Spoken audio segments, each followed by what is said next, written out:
Hey YouTube, Prof Sales coming at you with another video. Today's video is going to be about Amazon, some of the sales I've had on Amazon over the past month. So I thought I would share with you a little bit about my strategy and what I've been doing on Amazon through the month of May. So let's get right into it. Here you can see my Amazon Seller Central reports board.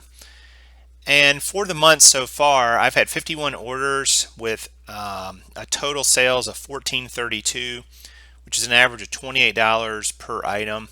I'm pretty happy about that. I want to get this up over 30. That seems to be the sweet spot for a lot of people who are doing big sales on Amazon. And I'm definitely on my way there. I've definitely improved from last month. I'm up 292%. Units ordered the same. You look at last year, I'm actually down, but this is a little misleading because last year I'd come into a pretty large video game assortment, which I did sell a lot of them on Amazon, but they didn't really sell for a lot of money. I didn't make a lot of profit on them. So I'm not really upset about that at all. You can see last year, this month, my average sales was only $10.12, really, really low.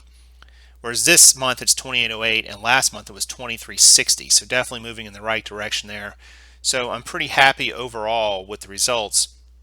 Amazon is definitely a larger part of my business this month, mainly because clothing sales in the spring and summer do tail off.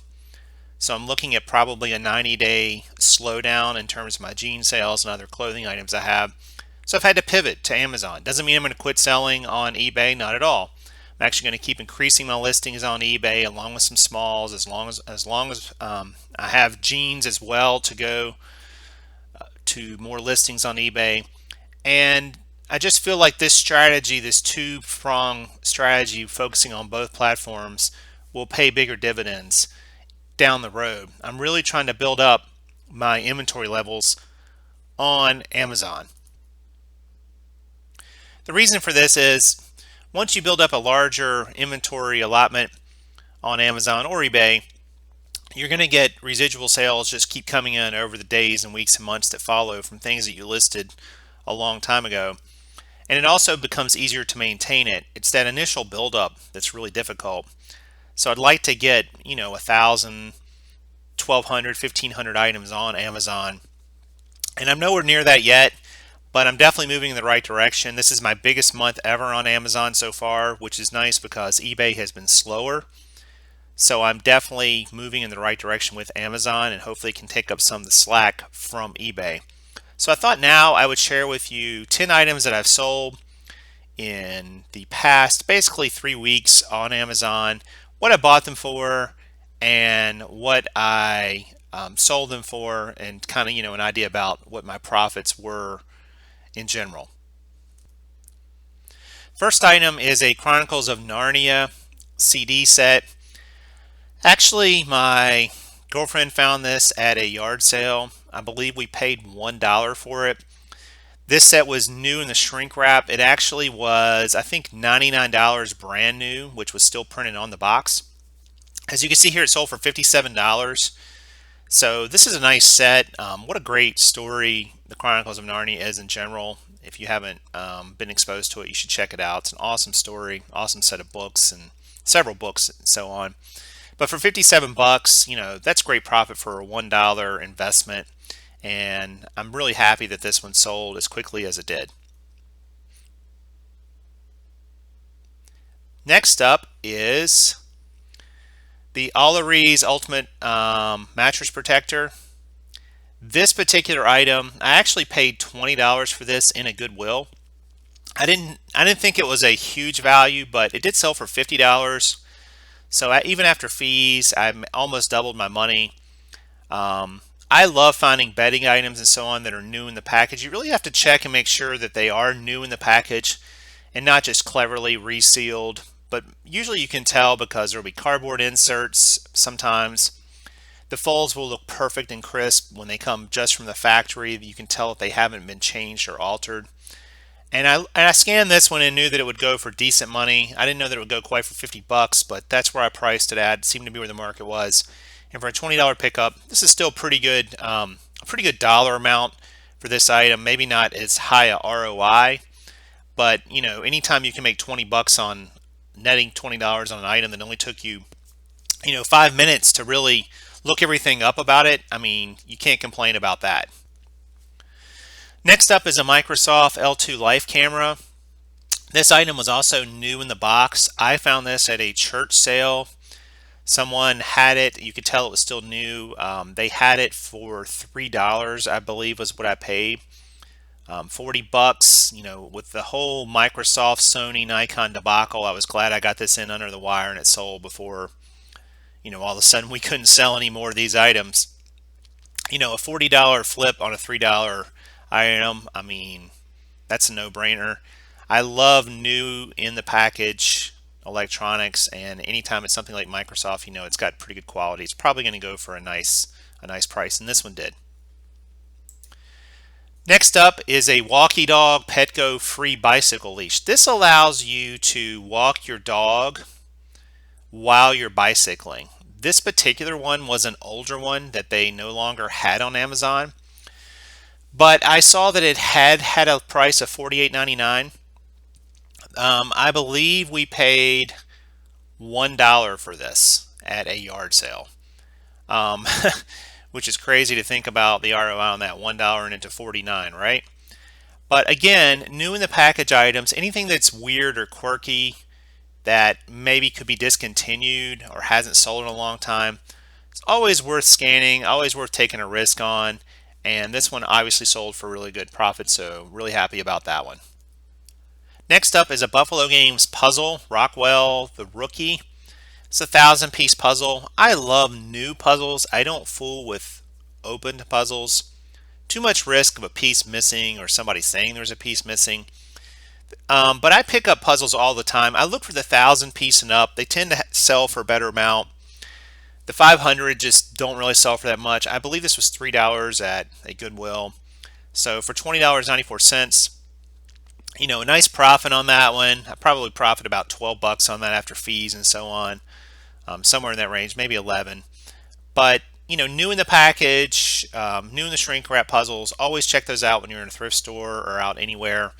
They are going to bring you good money a lot of times, and they're worth scanning. Next up, this is a PS2 game. My girlfriend had a bunch of old PS2 games she'd had laying around for many years. This game was used, but these weird, quirky games that weren't the ones that were the most popular, today they tend to go for the best money. So it's strange how that works. When a lot of times when video games come out and they're brand new, there's a few titles that really outsell every other title. But as time goes by, the titles that don't get produced in such a quantity and develop a cult-like following, especially games that are based on like horror, they tend to hold up for resale. And this one was a nice flip. I mean, we just had it laying around. I don't know what she bought it for new, but we had it laying around for probably 10 or 15 years. So reality is this is $20 we just had sitting there. She probably paid about $20 because I think it was bought used as well. So a nice profit on that one. They don't take much time to send in.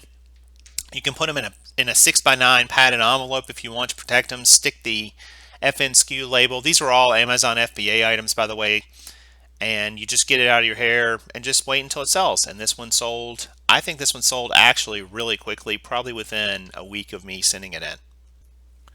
Speaking of amazing video game flips, this one was crazy. This game is called Haunting Ground.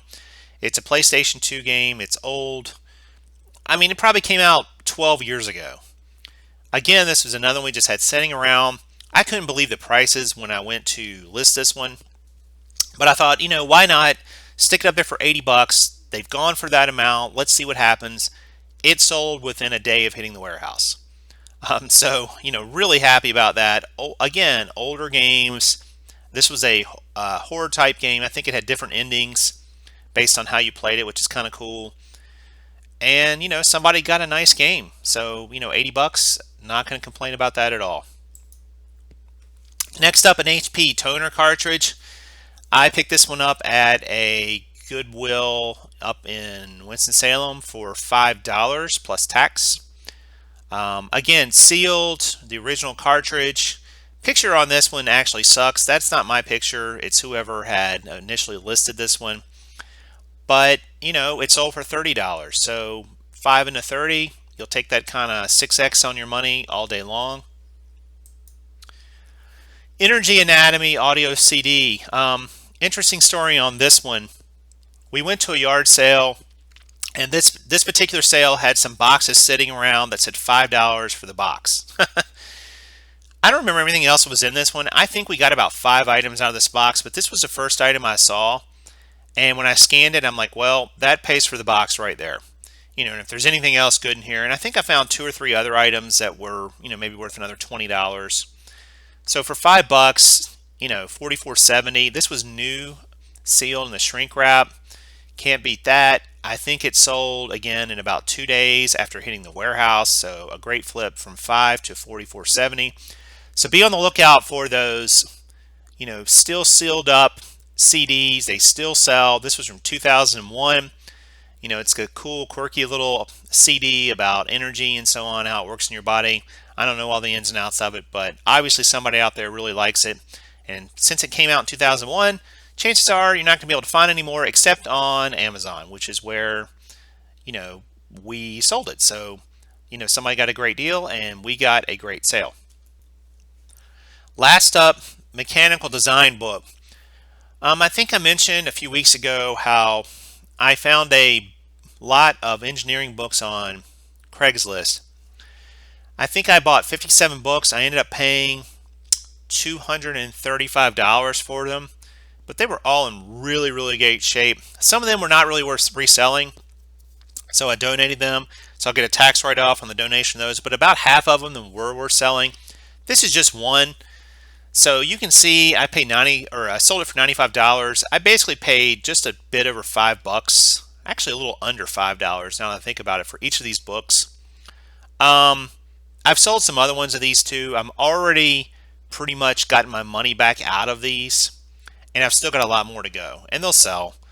So, you know, specialized books like that can bring in huge, huge money. I was surprised when this one sold for this amount, but after it did, I thought, you know, that book new probably cost twice that. So somebody got a great deal. I made a great sale. And it just goes to show you the power of Amazon, the power of, you know, thinking outside of the box, the power of stepping outside your comfort zone and purchasing something that's, you know, a good chunk of capital, but it's got a good risk reward ratio. So I was happy this one sold. And I've still got a lot more of these books that are listed. So once they all sell, I should be, you know, really high numbers in terms of the amount of profit that I'm going to make on these books. All right, everyone. So that's pretty much going to do it for this video. I hope you got some good ideas about some other things to sell and some good concepts to take with you to carry into your reselling. Again, you know, one of the things I would emphasize is if one part of your business is struggling, or it's seasonal, then you need to be able to pivot into another part, which is what I've tried to do here with my Amazon business. I'm pretty happy about the way it's going. I'm hoping next month is going to be even bigger with the huge book lot that I've just got in. I've been sorting through. I've actually already processed about 500 of those books that I got, and my 2,000 count was going to be low, I think. I think I'm going to have more than 2,000 books, which is nuts to think about. But in any case, you know, if this video was helpful to you, please hit the like button down below and leave me a comment. I like hearing from you and try to answer any questions that you have. And consider subscribing to Prof Sales so you'll always know when the next video comes out, so you'll be in the know on what Prof Sales is up to. So until next time, this is Prof Sales saying good sales to you.